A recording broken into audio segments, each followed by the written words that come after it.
They were just doing their jobs when the night turned. These are 4 terrifying true night shift horror tales that will haunt you. First-hand accounts submitted by people who worked alone while the rest of the world slept. Each one starts the same way. Fluorescent hum, the slow tick of an empty clock, the illusion that nothing bad will happen because there's nothing else there. Then something breaks that routine, and nothing is the same. I want you to listen to what they remember. The smells, the small sounds, the things that didn't make sense until they couldn't ignore them. These stories were reported by the workers themselves, submitted, verified for basic details, and left unresolved. They come from late shifts when isolation makes every sound feel like a threat, and every shadow could hide someone watching. Listen close. This is real. The first story is from Thomas. He worked overnight at a Burger King on the edge of town, one of those places where the morning shift smells like grease and day breaks over a strip mall. He sent his account to the channel because he couldn't sleep after what happened, and because the person who started it used his last name when he had never told anyone in the neighborhood what it was. Thomas says the overnight shift was quiet most nights. One worker on duty, cheap coffee in the break room, playlists that cycled until the batteries on the speaker died. Customers came through the drive-thru in waves, truckers, the occasional night nurse, teenagers on the way home. He learned to multitask. Register, fryer, window. He learned to judge cars by the sound of their engines. He learned the rhythm of the night. It started small. A guy would pull up in a car with really darkly tinted windows, so tinted that you couldn't see a silhouette from the speaker. He always paid for the same order, and never got out to collect it. At first, Thomas chalked it up to charity. The payment would be for a big order, the kind of thing that could feed a handful. He left it at the window and slid it out. The car would drive away. It happened twice in a week. The guy only used the first speaker, never the second, and his card always cleared without the usual questions. On the third night, Thomas pulled the tray out like every other time and was halfway through the routine when the voice cut in at the speaker and said a name he wasn't expecting. It wasn't a casual, "Hey." It was precise. "Mr. Hurley," the voice said. Thomas froze. His last name was not on any menu, sign, or receipt. He'd never announced it over the radio. He'd never had his name called from the speaker. The voice knew it like someone who'd watched him from a distance. He tried to keep it cool. He handed the food out the window, watched the car's brake lights vanish into the dark. That should have been the end of it. But the next day, he found a folded note pushed under the back door where he lived. The handwriting was hurried but legible. The note read, "I know what you did. You have 3 days." Thomas describes the sensation as a chill that didn't come from the air conditioning. He called the manager. They talked about cameras, about whether any of the credit card info could be traced. The company was slow. Corporate gave him a number to call and told him to file a report. He kept working, and then the extortion attempt began. One afternoon, right in the middle of a slow lull, the tinted window car returned. The driver pulled to the window, and the man leaned toward the speaker as if he could see Thomas through a half-inch of plexiglass. He demanded money, $10,000, then slid a scrap of paper with an address on it. He said it like a promise. Show up there with the cash. Thomas said he didn't know what to do. He considered following the address on his phone, but he would have to leave the store, and there were cameras and customers. He told the manager, who told him to involve the police. They came out once a week, sometimes twice, checked the lot, reviewed footage. The footage showed the car pulling up, the tinted windows, the exchange at the window. But the images were grainy. The police said they'd request the credit card company's logs. That was as far as it went publicly. There were no arrests. Then one night, a rock hit the glass near his lane like a warning, sharp, deliberate, shattering the sleep of the building. It didn't smash the entire window, but it left a crescent of broken glass and a message that whatever was behind the tint could be bolder now. The manager closed early. Thomas drove home with his hands shaking, parked crooked, checked the mirrors twice. He stayed with his parents for a while. He couldn't handle nights. He tells the next part in a voice that still sounds raw. He wanted to trace the credit card. He thought the bank could give him something. But his fear stopped him from pushing it hard. He didn't want to be the guy who showed up alone at an address a stranger had given him. The police said they would try, but Thomas made it clear there was no neat ending. The man had spoken his last name at the speaker. He had left the note. "I know what you did. You have 3 days. He had demanded $10,000. A rock had been thrown through the window. That was the sequence. Facts Thomas stuck to because they were the points that kept him awake. That was the terror. Knowing someone had chosen him by name, and that every drive-through transaction could be an opening. If this is the kind of story that gives you chills, and you want more true accounts like these, hit like and subscribe. I'll keep bringing stories from people who live them. But don't go trying to solve them yourself. The second account comes from a young driver who worked for rideshare and delivery apps on weekend nights. He liked the freedom of late shifts, mostly cash flow, mostly small talk, or the kind of silence that felt safe. He says the night he tells about started ordinary. A long highway drive out of town, a drop for a single woman who'd requested a ride from a suburb past the last stoplight. The kind of place where streetlights thin and the pavement narrows. He dropped her at a small house on an unlit road. She paid, left the back door open for a taxi. He turned to go and then noticed a couple a short distance away by the broken fence. They flagged him down. They had a way of talking that made his chest tighten. Urgent, a little theatrical, like people who wanted to be believed. They told him there was a collapsed bridge ahead, said the sign would point it out if he took the main road. Then they suggested he cut through a dirt path they said would get him around it faster. He hesitated. There was a choice to make. Follow the couple's suggestion and drive into an unpaved track alone, or stick to the lit route that the GPS suggested. He trusted his instincts and decided to stick to the bridge. He drove across without incident. No warnings, no detours needed. The bridge was fine. He chalked it up to a bad interaction and drove off. Curiosity pulled at him the next morning. He went back in daylight with coffee and a friend and parked where the couple had been. There was a narrow dirt track leading deep into trees, a shabby wooden sign leaning against a post that read, in a crooked hand, "Dead End." The kind of hand-painted sign that always felt like a warning and sometimes an invitation. He walked the edge of the path with a flashlight and stepped into the underbrush. Then he heard it, someone scream, not a cry in panic but a scream that bent like a blade, echoing deeper into the woods. It was a sound that ripped out of the trees and seemed to come from nowhere and everywhere at the same time. The driver says the scream stopped him in his tracks. He felt the hair lift on his arms and a pressure in his chest that said, "Run." He didn't think to call the police. He didn't stay to see whether the scream was real or a trick. He turned and ran back to the car. He left his friend there in the hushed daylight and drove off. He's honest about the tug between curiosity and fear. The idea of going back at night with recording gear and friends is tempting to him, he admits. But the part of him that keeps his hands off the wheel when he feels unsafe won't let him.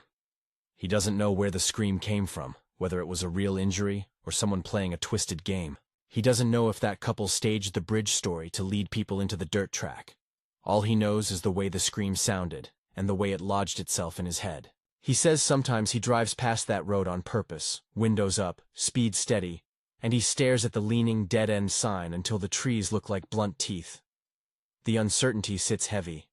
Did someone hurt someone in that wood, or was it a prank that went too far? There was no follow-up police report he was aware of, no news story, no search. Just the memory of the sound and the way it turned a routine Saturday night into a question he can't answer. The third account is from a warehouse security guard. His nights were predictable and mechanical. A feed of security cameras, the soft blue light of multiple monitors, hourly walks down the echoing concrete aisles. The warehouse was old, a place of rattling skylights and pallets stacked up like miniature city blocks. He worked alone from 11 p.m. until 7 a.m., and pride in his job meant he checked the locks, walked the perimeter, and listened for the kinds of noises that mean trouble. On paper, it sounds simple. You monitor motion sensors, look at camera feeds, file reports. In the dark, though, a building becomes a place that holds sounds. He learned each rubber wheel squeal, each distant truck slamming its door. Then a camera picked up movement where movement should not have been. He started getting motion alerts from one of the loading dock cameras, never anything that fully entered frame. Just the edge of a shape, a disturbance like the shadow of someone ducking behind a post. The first time he chalked it up to a stray raccoon. The second time, the camera feed cut to black for a few seconds, and then reopened, angled a few degrees to the left, an angle no one had set. He said the shift in the feed looked like someone had reached up and nudged it. The noises followed. He heard scraping, the sound of something heavy being dragged across concrete, and then a series of bangs as if someone was testing the roll-up doors. He'd walk the aisles, radio in hand, announcing his presence. Security checkpoint. Everything clear. The footsteps would respond, running away when he stopped. He would move, and the footsteps would start again across a corridor that, by his view, was empty. One night, the banging escalated to inside sounds. A thud, and then a dragging noise that made the nylon bristles of his arm hair stand up. He walked into the open warehouse itself, the concrete cold under his boots, breath visible when the HVAC kicked in. He called out. The radio felt small in his fist. The footsteps circled, coming closer, stopping the second he stopped, then starting again as he resumed. He beat down corridors and checked boxes, closets, and office spaces. He found no open doors, no footprints in dust, nothing to explain the sounds. Cameras showed empty aisles. One camera blacked out for a moment, and then returned with a 2-degree shift in aim, as if someone had looked over the monitor and then moved the screen. Maintenance later tested the hardware and found intermittent glitches, but no evidence of forced entry. Coworkers laughed it off the next day. Old building noises, they said. But laughter didn't flatten the way his stomach tightened when he passed the loading dock at night.